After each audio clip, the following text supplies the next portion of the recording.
இளநகைதான் நீ எழுதும் சிறு கதையோ அதன் இடை தோன்றும் நாடம் தான் முன்னுரையோ இளநகைதான் நீ எழுதும் சிறு கதையோ அதன் இடை தோன்றும் நாடம் தான் முன்னுரையோ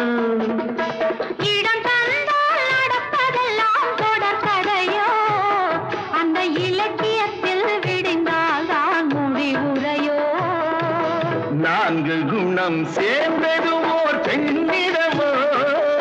அது நடை பழகி வந்ததென்ன என்னிடமோ அது நடை பழகி வந்ததென்ன